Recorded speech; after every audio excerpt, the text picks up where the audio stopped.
అందరికీ నమస్కారం. జై తెలంగాణ, జై తెలంగాణ. మా పరకాలలో ఎట్లున్నారా? మా పరకాలలో ఎట్లా మీరు నిన్ను పెడుతున్నారని పెద్దలు గౌరవనీయులు హనుమకొండ జిల్లా పార్టీ అధ్యక్షులు, ప్రభుత్వ మాజీ చీఫ్ విప్, హనుమకొండ మాజీ శాసనసభ్యులు గౌరవనీయులు శ్రీ దాస్యం వినయ్ భాస్కర్ గారికి, గౌరవనీయులు పెద్దలు జనగామ శాసనసభ్యులు గౌరవనీయులు శ్రీ పల్లా రాజేశ్వర్ రెడ్డి గారికి, గౌరవ శాసన మండలి సభ్యులు సోదరుడు శ్రీ పోచంపల్లి శ్రీనివాసరెడ్డి గారికి, గౌరవ మాజీ మంత్రివర్యులు పెద్దలు అన్న శ్రీ రెడ్డియా నాయక్ గారు, గౌరవ మాజీ మంత్రివర్యులు పెద్దలు అన్న డాక్టర్ తాటికొండ రాజయ్య గారు, గౌరవ శాసన మండలి సభ్యులు పెద్దలు శ్రీ రవీంద్రరావు గారు, గౌరవనీయులైన మాజీ మంత్రివర్యులు శ్రీమతి సత్యవతి రాథోడ్ గారు, గౌరవ మాజీ పార్లమెంట్ సభ్యురాలు సోదరి శ్రీమతి మాలోత్ కవిత గారు, మాజీ ఎమ్మెల్యేలు గౌరవనీయులైన శ్రీ ధర్మారెడ్డి గారు, నరేందర్ గారు, గౌరవనీయులు పెద్దలు మా సుధీర్ కుమార్ అన్న గారు, సమ్మారావు గారు, సాంబారి సమ్మారావు గారు, రమాదేవి గారు, ములుగు నియోజకవర్గ ఇన్ఛార్జ్ సోదరి శ్రీమతి బడే నాగజ్యోతి గారు, సోదరి మాలోత్ కవిత గారు, మాజీ ఎంపీ గారు, గౌరవనీయులు సోదరి శ్రీమతి లలితా యాదవ్ గారు, రాకేష్ రెడ్డి గారు, మహబూబాబాద్ మాజీ శాసనసభ్యులు శంకర్ నాయక్ గారు, బీఆర్ఎస్ విద్యార్థి విభాగం రాష్ట్ర అధ్యక్షులు తమ్ముడు గెల్లు శ్రీనివాస్ యాదవ్ గారు, తమ్ముడు మాజీ కార్పొరేషన్ చైర్మన్ కేయూ విద్యార్థి నాయకుడు వాసుదేవ్ రెడ్డి గారు, జనార్దన్ గౌడ్ గారు, అట్లాగే వేదికపై ఆసీనులైన మా గౌరవనీయులైన కార్పొరేటర్లు, గౌరవనీయులైన సీనియర్ నాయకులు, గౌరవ రాష్ట్ర నాయకులు, పేరు పేరున అందరికీ నేను ఎవరి పేరున మర్చిపోతే ముందే దయచేసి మన్నించాలని కోరుతూ, జర పేరు పేరున అందరికీ తమ్ముడు జర వదిలిపెట్టకూరు ప్లీజ్. అట్లాగే పొద్దున 11:30 అనుకున్నాం కార్యక్రమం, కానీ చాలా ఓపికగా ఉన్న మా పత్రికా మిత్రులకు, అట్లాగే ఈరోజు పెళ్ళిళ్ళు ఉన్నా కూడా ఆ పెళ్ళిళ్ళు కూడా పక్కకు పెట్టున్న మా ఆడబిడ్డలకు, మా అన్నదమ్ముళ్లకు పేరు పేరున అందరికీ హృదయపూర్వకంగా నమస్కారం. 16 సంవత్సరాల కిందట పెద్దలు కేసీఆర్ గారి నాయకత్వంలో ఆనాడు తెలంగాణ ఉద్యమాన్ని, తెలంగాణ రాష్ట్ర సాధన కోసం ఆ రోజు కేసీఆర్ గారు తెగువతో తెగింపుతో ఇచ్చిన పిలుపు, కేసీఆర్ సచ్చుడో తెలంగాణ వచ్చుడో ఏదో ఒకటి జరగాలే అనే ఒక పిలుపునిచ్చి ఆ రోజు తెలంగాణ సమాజాన్ని కదిలించిన రోజు దీక్షా దివస్.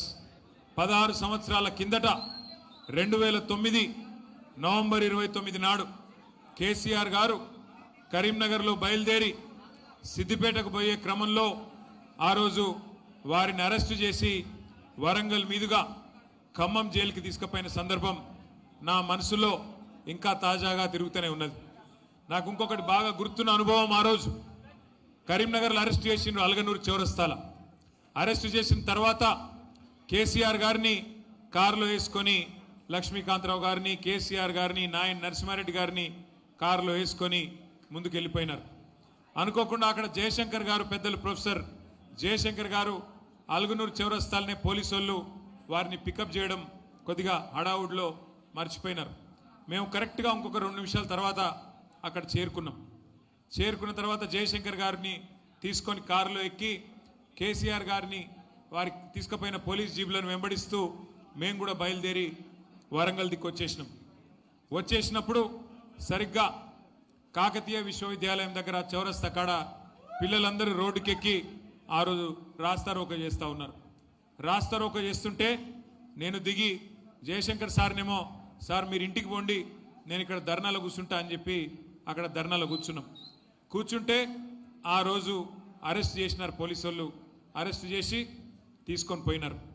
తీసుకొని పోతుంటే మళ్ళీ హన్మకొండ చౌరస్తాలో పోలీస్ వ్యాన్ దుంకి ఆడికెళ్ళి బయలుదేరి పక్కనే జయశంకర్ గారి ఇల్లుంటే ఆ ఇంట్లోకి పోయి అక్కడ అందరం కూడా కూర్చున్న తర్వాత ఒక 2 గంటల తర్వాత పోలీసు వాళ్ళు వచ్చి మిమ్మల్ని ఆల్రెడీ అరెస్ట్ చేసినాం, మీరు తప్పించుకున్నారు, మళ్ళీ తీసుకుపోతామని చెప్పి తీసుకుపోయి వరంగల్ సెంట్రల్ జైల్లో ఆ రోజు నన్ను ఇక్కడనే ఇదే వరంగల్ గడ్డ మీద జైల్లో పెట్టి తెల్లారి రాత్రి 30 తారీఖు రాత్రి ఎప్పుడో దగ్గర దగ్గర ఒక 30-35 గంటల తర్వాత విడుదల చేస్తే వెంటనే బయలుదేరి ఖమ్మంలో ఎక్కడైతే కేసీఆర్ గారు ఉన్నారో అక్కడ పోయినాం. ఇక తర్వాత 11 రోజుల దీక్ష, ఆ దీక్ష తర్వాత తెలంగాణ సమాజం మొత్తం కదిలి, తెలంగాణలోని విద్యార్థి లోకం మొత్తం కదిలి, అది కేయూ కావచ్చు, ఓయూ కావచ్చు, వేరే విశ్వవిద్యాలయాలు కావచ్చు, అన్ని విశ్వవిద్యాలయాలు కథన భూమిని తలపించే విధంగా, యుద్ధ భూమిని తలపించే విధంగా మరి పూర్తి స్థాయిలో విద్యార్థుల పోరాటంతో ఎక్కడికక్కడ వీరోచితంగా తెలంగాణ కదిలింది. శ్రీకాంతాచారి ఆత్మ బలిదానంతో మొదలైన మలిదశ తెలంగాణ ఉద్యమం ఒక్కసారి ఉవ్వెత్తున ఎగిసిపడి 2009 దీక్షా దివస్ నాడు ప్రారంభమైంది అంటే సరిగ్గా 11 రోజుల పాటు కేసీఆర్ గారి నిరాహార దీక్ష ముగిసేదాకా, తెలంగాణ ప్రకటన వచ్చేదాకా అద్భుతంగా ఒక సముద్రం అలలాగా ఎగిసిపడ్డది. ఒక తుఫాను వాతావరణం సృష్టించింది 16 ఏళ్ల కిందట. కానీ చాలామంది పిల్లలకు, ఈ తరం పిల్లలకు దీక్ష గురించి తెలియదు, తెలంగాణ ఉద్యమ పోరాటం గురించి తెలియదు. ఎందుకంటే వాళ్ళ తప్పు కాదు, రాష్ట్రం వచ్చి 12 ఏళ్ళ కాబట్టి ఆ రోజు నా కొడుకే ఉన్నాడు, నా కొడుకు వయసు ఇప్పుడు 20, ఆ రోజు 8 ఏళ్ళు. మరి ఆ రోజు 8 ఏళ్ళు ఉన్న పిల్లగానికి తెలంగాణ ఉద్యమం ఏం తెలుస్తుంది? కేసీఆర్ గారు చేసిన త్యాగము, పోరాటము, మన విద్యార్థుల అమరవీరుల బలిదానాలు, తెలంగాణలోని అన్ని కులాలు మతాలు ఆ రోజు జేఏసీగా ఏర్పడి ఎంత అద్భుతంగా కదం దొక్కినాయో ఇవన్నీ కూడా మర్చిపోలేని సందర్భాలు. అందుకే ఆ దీక్షా దివస్ స్ఫూర్తితో, కేసీఆర్ గారి పోరాట స్ఫూర్తితో, తెలంగాణ విద్యార్థుల పోరాట స్ఫూర్తితో, తెలంగాణ ఉద్యోగుల పోరాట స్ఫూర్తితో, తెలంగాణ జర్నలిస్టుల పోరాట స్ఫూర్తితో, ఆనాటి పోరాట స్ఫూర్తిని తిరిగి ఒక్కసారి తలుచుకొని మళ్ళీ తెలంగాణను ఈరోజు దోచుకుంటున్న, తెలంగాణ ప్రజలను రాచి రంపాన పెడుతున్న కాంగ్రెస్ పార్టీకి బుద్ధి చెప్పడానికి ఆనాటి త్యాగ నిరతిని, ఆనాటి పోరాట స్ఫూర్తిని అందిపుచ్చుకొని ముందుకు పోవాలన్న ఉద్దేశంతోనే మన పార్టీ ఆధ్వర్యంలో ప్రతి సంవత్సరం నవంబర్ 29 నాడు దీక్షా దివస్ అనే కార్యక్రమం మనం చేస్తూ ఉన్నాం. పెద్దలు వినయ్ భాస్కర్ గారు ప్రతి సంవత్సరం కూడా ఒక్కరోజు వినూరిత మీ లొల్లి గిట్ల బాగానే పెడతారు కానీ కొద్దిగా వినూరి అప్పుడప్పుడు వినూరి. 11 రోజుల పాటు కార్యక్రమాలు చేస్తాడు వినయ్ భాస్కర్ గారు ప్రతి సంవత్సరం. ఇక్కడ ఉండే కవులను, కళాకారులను, రిటైర్డ్ ఉద్యోగులను, విద్యార్థులను, ఇతర కార్మిక సంఘాలను అందరినీ కలుపుకొని 11 రోజుల పాటు కార్యక్రమాన్ని విజయవంతంగా ప్రతి సంవత్సరం కూడా హన్మకొండలో వినయ్ భాస్కర్ గారు నిర్వహిస్తూ ఉంటారు. ఏ దీక్షతోనైతే తెలంగాణ చరిత్ర మలుపు తిరిగిందో, ఏ దీక్షనైతే తెలంగాణ సాధించిందో, ఏ దీక్షనైతే ఇవాళ రాష్ట్రాన్ని మనకు తెచ్చిపెట్టిందో, ఆ దీక్షను గుర్తు చేసుకోవాల్సిన బాధ్యత, ఆ పోరాటాన్ని గుర్తు చేసుకోవాల్సిన బాధ్యత, ఆ మహానాయకుడికి అండగా నిలబడాల్సిన బాధ్యత మనందరి మీద ఉన్నది. కాబట్టే 29 నవంబర్ మళ్ళీ ఒక్కసారి గట్టిగా కదం దొక్కాలని చెప్పి హనుమకొండలోని మా అన్నదమ్ములకు, ఆడబిడ్డలందరికీ నా ప్రార్థన. మీ అందరికీ తెలుసు 10 ఏళ్ళు కేసీఆర్ గారి ప్రభుత్వంలో ఏం జరిగింది, ఏం జరగలేదు. ఇవాళ మీ అందరికీ నేను కొత్తగా చెప్పాల్సిన అవసరం లేదు.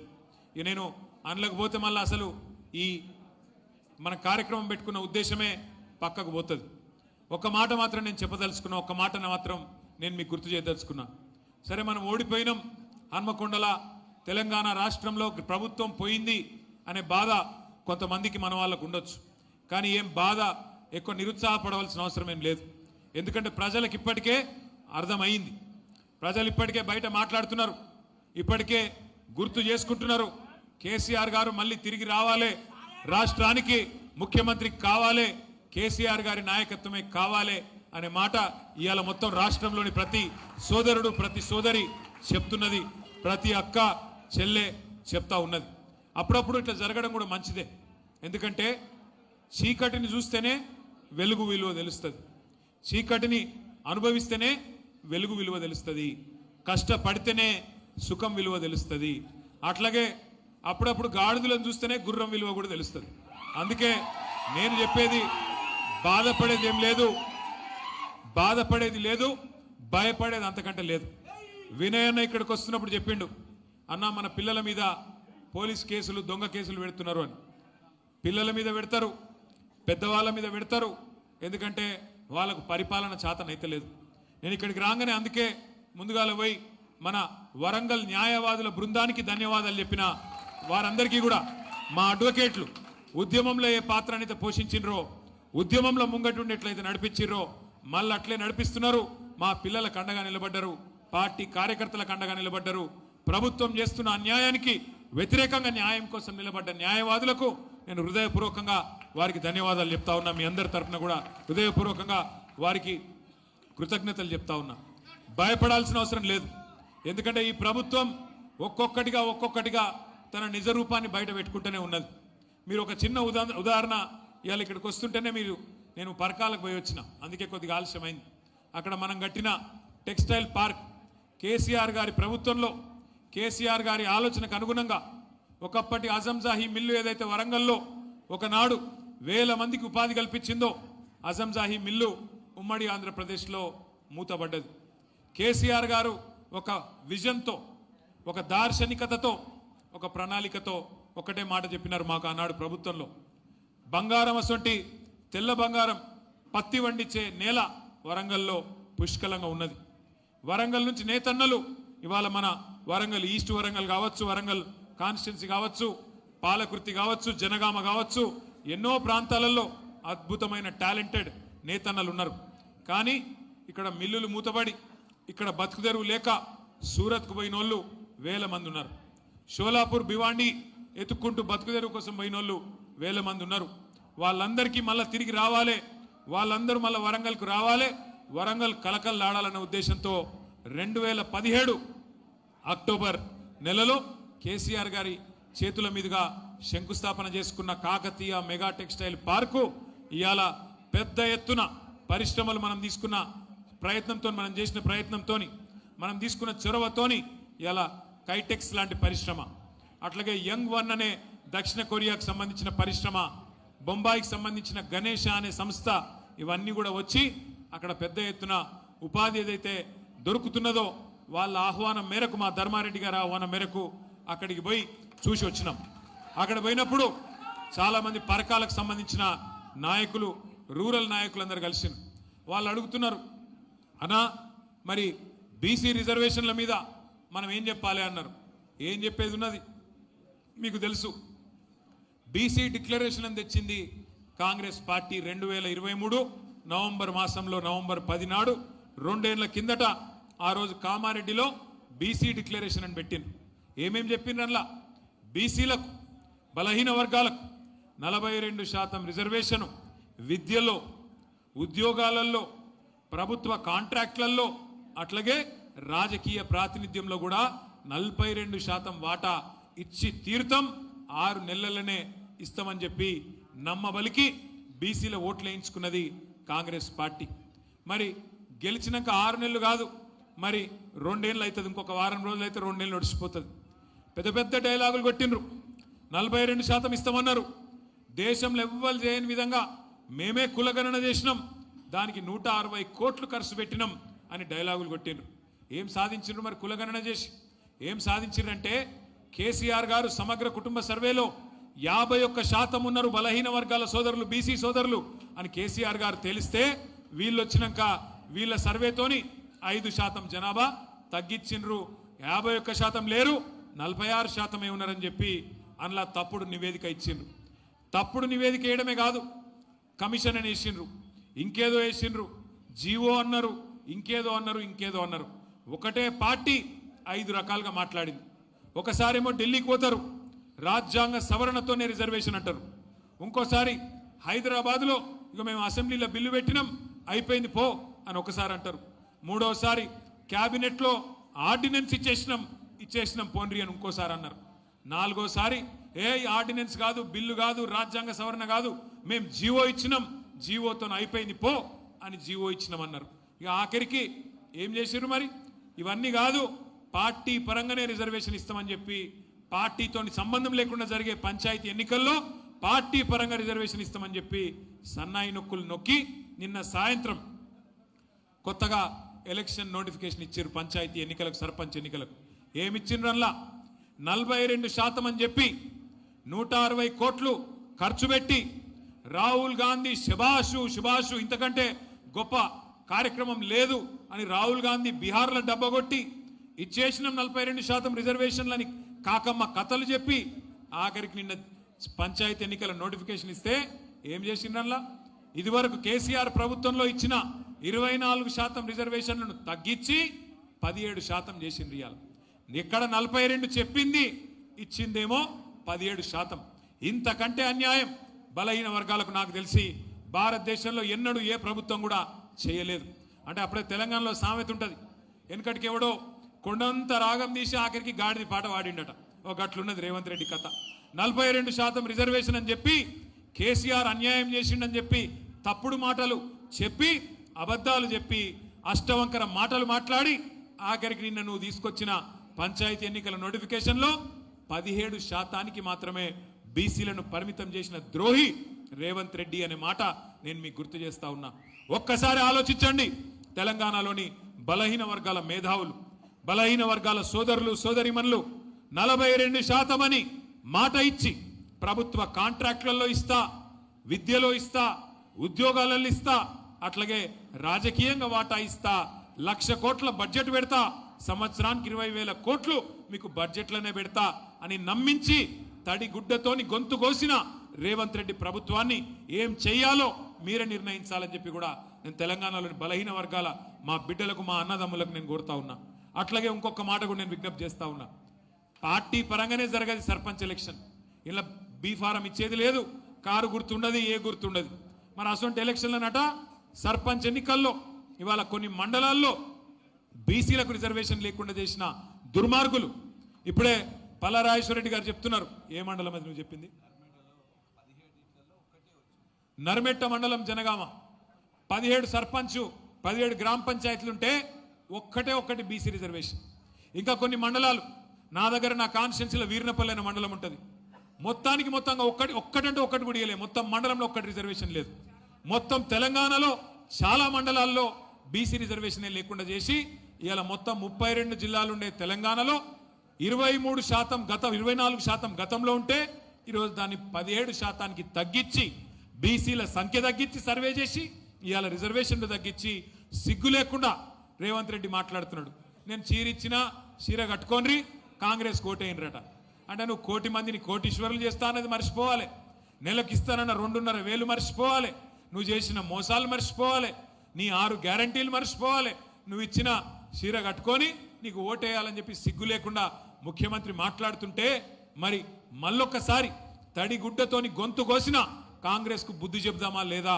బలహీన వర్గాల ఆడబిడ్డలు అన్నదమ్ముళ్ళు ఆలోచించాలని చెప్పి నేను కోరుతా ఉన్నా. ఇంకొక మాట కూడా నేను కోరుతా ఉన్నా. సరే కొట్లాడుతున్నాం, ప్రభుత్వం మీద అడుగడుగున నిలదీస్తున్నాం, ప్రభుత్వానికి ముచ్చెమటలు పట్టిస్తున్నాం. ముఖ్యమంత్రిని మొన్న జూబ్లీ హిల్స్ లో గల్లీ గల్లీ తిరిగేటట్టు ఉరికిచ్చినామా లేదా? మీ కళ్ళ ముంగట్నే ఉన్నది. గల్లీ ముఖ్యమంత్రి ఆఖరికి దిగజారిపోయి ఒక ఉప ఎన్నికల్లో వారం రోజులు తిరిగిండు. యూసుఫ్ గూడల పాదయాత్ర చేసిండు. గట్లాంటి పరిస్థితి వచ్చింది. ఆఖరికి ఓట్లు ఆఖరికి కొనుక్కొని గెలిచిండు. సరే ఒక సీటు పర్వాలేదు, కానీ ఒక్కటి మాత్రం గుర్తుపెట్టుకోండి ముఖ్యమంత్రి గారు, కాంగ్రెస్ నాయకులారా, ఈ ద్రోహం ఈ మోసం ఎల్లకాలం నడవది. కేసీఆర్ గారి పోరాట స్ఫూర్తితో, కేసీఆర్ గారి నాయకత్వంలో నడిచిన మా విద్యార్థుల త్యాగ నిరతితో, మా ఉద్యోగుల చూపెట్టిన బాటలో, మా జర్నలిస్టులు చూపెట్టిన బాటలో, మా తెలంగాణ న్యాయవాదులు ఆనాడు తెలంగాణ ఉద్యమంలో చూపెట్టిన బాటలో కలిసి మళ్ళీ ఒకసారి దీక్షా దివస్ స్ఫూర్తిగా కదం తొక్కుతాం. ఏ ఓరుగల్లునైతే నువ్వు అవమానిస్తున్నావో, ఏ ఓరుగల్లుకు ప్రతీకగా ఉన్న కాకతీయ కళాతోరణాన్ని ఇవాళ తెలంగాణ రాజముద్రలకెళ్ళి నువ్వు తీసేస్తున్నావో అదే ఓరుగల్లు నుంచే ప్రతిఘటన ప్రారంభమైతుంది. తప్పకుండా కాంగ్రెస్ పార్టీకి గోరీగట్టే దిశగా పోరాటం నడుస్తుందనే మాట కూడా నేను విజ్ఞప్తి చేస్తా ఉన్నా. ఒక బీసీలకే కాదు ఈ ప్రభుత్వం మోసం చేసింది, తెలంగాణలోని సబ్బండ వర్గాలకు మోసం చేస్తున్నది కాంగ్రెస్ ప్రభుత్వం. అందుకే మిమ్మల్ని నేను కోరేది, కేసీఆర్ గారి స్ఫూర్తిని అందిపుచ్చుకుందాం. కేసీఆర్ గారి పోరాట స్ఫూర్తిని అందిపుచ్చుకొని సర్పంచ్ ఎన్నికైతేనేమి, ఎంపీటీసీ అయితేనేమి, జెడ్పీటీసీ అయితేనేమి, ఏ ఎలక్షన్ వస్తేనేమి కలిసికట్టుగా కదం దొక్కుదాం. ఒక్కొక్క నాయకుడు, ఒక్కొక్క కార్యకర్త, ఒక్కొక్క సోదరుడు, ఒక్కొక్క సోదరి, ఒక్కొక్క కేసీఆర్ కావాలి. ఇప్పుడు మనం ఒక్కసారి యాద్ చేసుకోండి. మనం ఒక్కరోజు ఇప్పుడు ఎంత అవుతుంది? టైం 3 అవుతుందా? 3 కొడితేనే ఆకలి అవుతుందా? అన్నం తినకపోతే మరి కేసీఆర్ గారు 11 రోజులు అన్నం తినకుండా మంచీలు తాగకుండా మన కోసం తెలంగాణ కోసం ఒక్క పూటకే మనకు ఆగమైతే 11 రోజులు ఇలా అన్నాహారాలు మానేసి మన కోసం సావు నోట్లో తలబెట్టిన నాయకుడు కేసీఆర్. అట్లాంటి నాయకుడి నాయకత్వంలో పనిచేస్తున్న మనం అదృష్టవంతులం. అట్లాంటి నాయకుడి నాయకత్వంలో తెలంగాణ సాధించిన మన పార్టీ మనకెన్నటికైనా గర్వకారణం. సరే అధికారం ఉండొచ్చు లేకపోవచ్చు, ఇలా జై తెలంగాణ అనని జీవితంలో అన్ననోడు ముఖ్యమంత్రి కావచ్చు, కానీ ఎన్నటికైనా చరిత్రలో మళ్ళీ ఏ పార్టీ అయితే పోరాటాన్ని చేసిందో, ఏ గులాబీ జెండానైతే తెలంగాణ సాధించిందో ఆ జెండాకుండే స్థానం, ప్రత్యేకమైన స్థానం ఎన్నటికీ ఎవడు కూడా తీసివేయలేడు. అందుకే కేసీఆర్ గారి స్ఫూర్తిగా నేను మిమ్మల్ని అందరినీ కోరేది ఒకటే, ఒక్కొక్కరు ఒక్కొక్క కేసీఆర్ కావాలి. తెలంగాణలోని కార్యక్షేత్రంలో సర్పంచ్ ఎలక్షన్ అయితేనేమి, ఎంపీటీసీ జెడ్పీటీసీ ఏ ఎలక్షన్ అయినా తప్పకుండా కేసీఆర్ గారు ఇచ్చిన స్ఫూర్తితో ముందుకు పోదాం, బ్రహ్మాండంగా ముందుకు నడుద్దాం. ఇంకొక 2 ఏళ్ళు పోరాటాలు తప్పవు, ఇంకొక 2 ఏళ్ళు కేసులు తప్పవు, ఇంకొక 2 ఏళ్ళు ఈ దుర్మార్గ పాలనను ఎదుర్కొనే విషయంలో తప్పకుండా పోరాటాలు తప్పవు.